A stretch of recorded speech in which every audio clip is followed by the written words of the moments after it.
Okay, so we have problem B, another sorting problem. अब क्या given है, problem में कैरी गिवन है और हम क्या कर सकते हैं, एक ऑपरेशन कर सकते हैं. We can choose a positive integer K as well as a subsequence p1 p2 pm है ना, एक सब सीक्वेंस चूज़ कर सकते हैं. देन हम क्या कर सकते हैं, and add K to each element of this subsequence. यानी हमने जो भी सब सीक्वेंस चूज़ करी है, हम सारे के सारे एलिमेंट को क्या करेंगे, ऐड कर देंगे के को. ठीक है. अब we have to determine whether it is possible to sort the array in non decreasing, यानी हम उसको इंक्रीजिंग ऑर्डर में सॉर्ट कर सकते हैं कि नहीं. हाँ, हमें ये आउटपुट करना है, येस और नो. देखो सब सीक्वेंस की डेफिनेशन गिवन है. एन है हमारा 2×10⁵, यानी हम इसमें ऑफ एन का सॉल्यूशन कोड कर सकते हैं. सेकेंड लाइन में हमें गिवन है एरे. जैसे फॉर एग्जांपल 3 1 2, तो इससे हम क्या चूज़ करेंगे, 1 और 2. तो 1 और 2 चूज़ करेंगे, तो फिर हम इसमें क्या ऐड करेंगे, हम इसमें ऐड करेंगे, इसमें करेंगे ऐड 2 तो जाएगा 3. ठीक है. और इसमें ऐड करेंगे 2 तो जाएगा 4. तो हमारी एरे बन जाएगी 3 3 4. सिमिलरली हम किसी और एग्जांपल, फॉर एग्जांपल दिस 2 1 1, इसे हम क्या ऐड करेंगे, देखो हम सब सीक्वेंस सेलेक्ट करेंगे 1 और 1. ठीक है. उसके बाद क्या होगा कि हम इसमें ऐड करेंगे 1 और 1, यानी कि हमारा 1 होगा. तो हमारी एरे बनेगी 2 2 2. ठीक है. तो इसमें भी आउटपुट करेंगे हम यस. अब एक बार ये वाला एग्जांपल लेते हैं.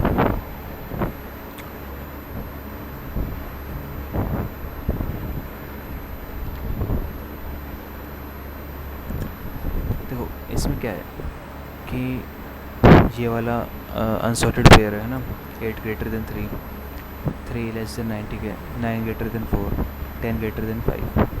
तो देखो इसमें हम क्या ऐड करते हैं, लेट्स से हम ऐड करते हैं 6. तो जाएगा हमारा 8 9 9. ठीक है. ये जाएगा 4, सॉरी 6 ऐड करेंगे तो जाएगा 10, ये 10 और ये 11 11. तो इस केस में भी हम आउटपुट करेंगे यस है ना, इस वाले एग्जांपल में. देखो क्या क्या गिवन है, हमें एक सब सीक्वेंस चूज़ करना है. ठीक है. हम देखो इसमें हमने क्या चूज़ किया, 3 4 और 10, और इसमें हमने ऐड किया +6. हाँ, तो हम ऐड करेंगे प्लस के.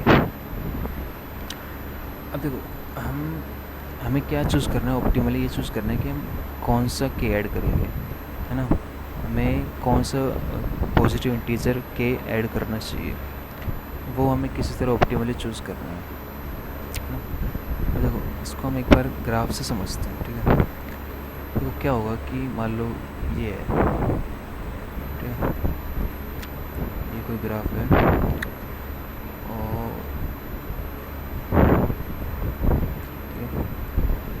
अब देखो अगर ये इंक्रीजिंग है, ये इंक्रीजिंग ग्राफ कैसा होगा, ऐसा होगा इंक्रीजिंग ग्राफ. ठीक है. ये इंक्रीजिंग है, फॉर एग्जांपल 1 2 2 3 4, ये इंक्रीजिंग एरे हमारी. ठीक है. देखो इसमें क्या है कि यहाँ से यहाँ तक इंक्रीजिंग है, पर यहाँ पे डिप है, यानी इस वाली वैल्यू को हमें यहाँ तक लाना पड़ेगा. ठीक है. इतना हमें इंक्रीज़ करना पड़ेगा. उसके बाद हम आए यहाँ पे. ठीक है. फॉर एग्जांपल ये सेम लेवल पे हम समझते हैं इसको, अभी सेम लेवल पे. फिर ये अगेन इंक्रीजिंग है, फिर ये दोबारा डिक्रीजिंग है. तो हमें इस पॉइंट को भी लिफ्ट करना पड़ेगा, कहाँ तक, यहाँ तक. यानी ये वाला गैप ही हमें कवर करना पड़ेगा. तो हमें क्या करना पड़ेगा कि देखो अगर हमें इसको इंक्रीजिंग बनाना है तो ये कैसे बनेगी,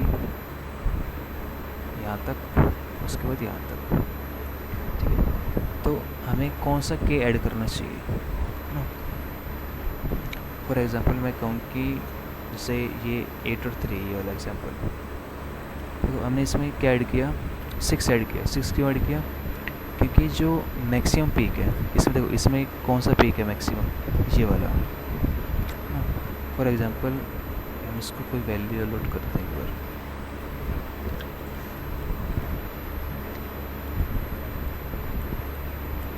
ये मान लो 1, ये 2, ये 1 और ये 2, ये 8 और ये 2। तो देखो ये 1 ये 2, और मुझे पता है ये वाला पॉइंट ऊपर आना चाहिए, तो इसमें कितना ऐड करना पड़ेगा? इन दोनों का जो डिफरेंस है ना, कितना डिफरेंस है? एक सेकेंड रुक रहा है यार, एक को हम लिख लेते हैं।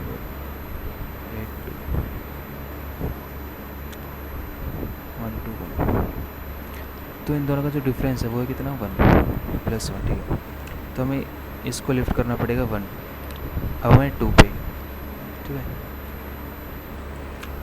तो 2 पे देखा हमने 8 तो बड़ा है, ठीक है, तो हम 8 पे आए, तो 8 के बाद हमने देखा 2 जो कि छोटा है 8 से ना, तो हमें 2 को भी लिफ्ट करना पड़ेगा, और कितना करना पड़ेगा? इन दोनों का जो डिफरेंस होगा प्लस 6। देखो हमें ऑप्टिमली कौन सा के चूज़ करना चाहिए? 1 चूज़ करें कि 6 चूज़ करें?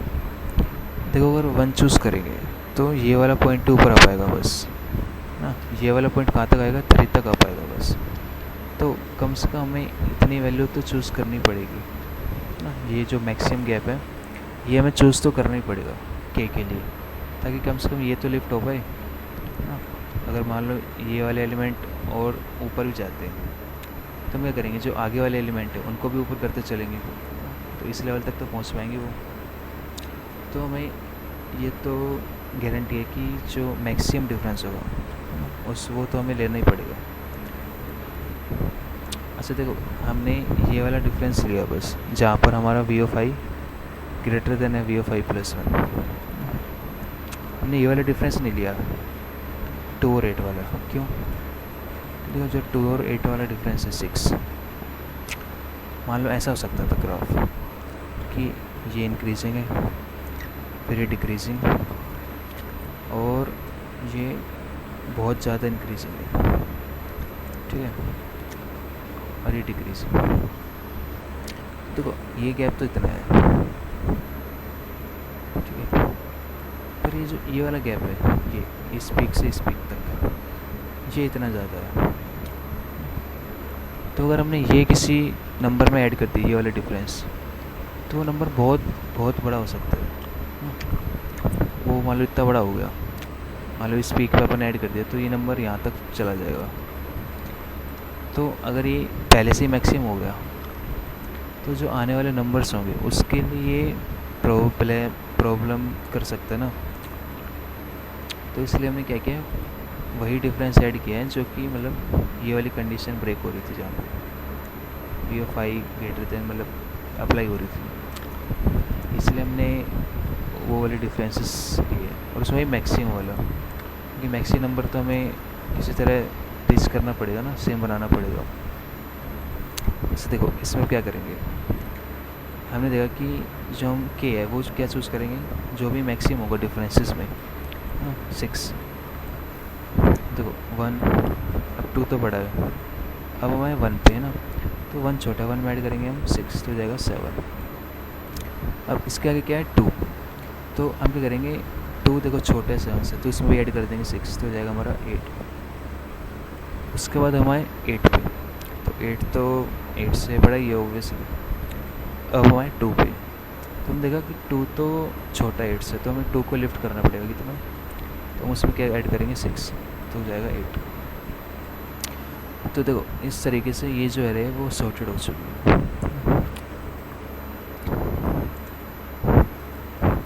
तो देखो अगर हमने ये डिफरेंस इसकी जगह मान लो नॉर्मल डिफरेंस लिया होता है एडजेसेंट वाला, तो हमने देखा था कि जैसे फॉर एग्जांपल यही है 1 2 1 2 8 2, मान लो बीच में कोई सॉर्टेड एरे होती है, सॉर्टेड एलिमेंट होती है, सब एरे, फॉर एग्जांपल 1 2, ये हो जाता है हमारा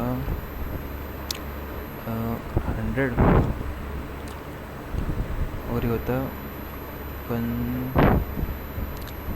एक सेकेंड देखना उसका एग्जांपल। देखो फॉर एग्जांपल ये एरे हमारी, तो इसमें हो सकता है कि देखो 1 और 2 ठीक है, 2 और 100 ये भी ठीक है, पर इसका गैप है 98 है ना, ये मैक्सिमम गैप रहेगा इसमें। तो इससे देखो ये हो सकता है कि जैसे 100 और 50 ये बड़ा है, तो इसमें हमने ऐड किया है 148 है ना, 98 ऐड करती है, तो जो नेक्स्ट है ना, ये तो देखो और बिगेस्ट हो गया ना, सबसे बड़ा हो गया 148। अब 1 पे आए तो 50 ग्रेटर देन 1, तो इसमें हमने ऐड किया 98, तो जाएगा 99। तो इस केस में क्या हो रहा है कि 148 बहुत ही मैक्सिमम जा रहा है ना। पर अगर हम ये वाला गैप कंसिडर करें बस 50 और 1 का, ये आएगा हमारे पास 49 है ना, और ये 100 और 50, इसका आएगा 50, क्योंकि यहीं पर हमारी कंडीशन अप्लाई हो रही है ना, VO5 greater than VO5 plus 1। तो इस केस में देखो, इस केस में क्या होगा, सिंपली 50 हमारा मैक्सिमम एब्सोल्यूट डिफरेंस रहेगा। तो उस केस हम इसमें ऐड करेंगे क्या, 50 तो जाएगा, इसमें ऐड करेंगे 50 तो जाएगा 100, और इससे मान लो यहाँ पे होता ये भी 50 होता, तो इसमें ऐड कर देते 50 तो हो जाता 100। इसलिए हमने बस वो वाली एब्सोल्यूट डिफरेंस मैक्सिमम लिया है जहाँ पर ये वाली कंडीशन अप्लाई हो रही थी, है ना। तो यही था मतलब इस प्रॉब्लम में कि मान लो जो भी हमें ये वाला गैप कम करना था, तो हम ये उसी कंडीशन पे अप्लाई करेंगे जहाँ पर हमारा एलिमेंट जो है वो ग्रेटर देन हो रहा हो नेक्स्ट एलिमेंट से, एडजेसेंट एलिमेंट से। तो इसका कोड देखते हैं। तो देखो सबसे पहले मैंने क्या किया है, एक काउंट लिया है। काउंट कैसे निकाला, जहाँ पर हमारी कंडीशन अप्लाई होगी, VO5 जो है हमारा लेस देन होगा VO5 माइनस 1 से, तो उसी कंडीशन में काउंट हमने क्या किया है, मैक्सिमम किया है ना। जो भी मैक्सिमम होगा उन पेयर में से उतना तो हमें उस एलिमेंट को इंक्रीज़ तो करना ही पड़ेगा। और फिर मैंने क्या किया, एलिमेंट इंक्रीज़ किया है ना, अगर वो लेस देन है प्रीवियस एलिमेंट से, तो उसमें मैंने ऐड किया C, और फिर सिंपली चेक किया है, अगर वो सॉर्टेड है तो प्रिंट हो जाएगा यस, अगर अनसॉर्टेड है तो प्रिंट हो जाएगा नो। तो बस यही था इस प्रॉब्लम में, हमें बस ऑब्ज़र्व करना था कि हमें कहाँ कहाँ कंडीशन अप्लाई करनी है, पॉजिटिव इंटीजर केयर कहाँ पर करना है ना। तो वही था, आई होप कि आपको इसका सॉल्यूशन समझ आया होगा। Thanks for watching.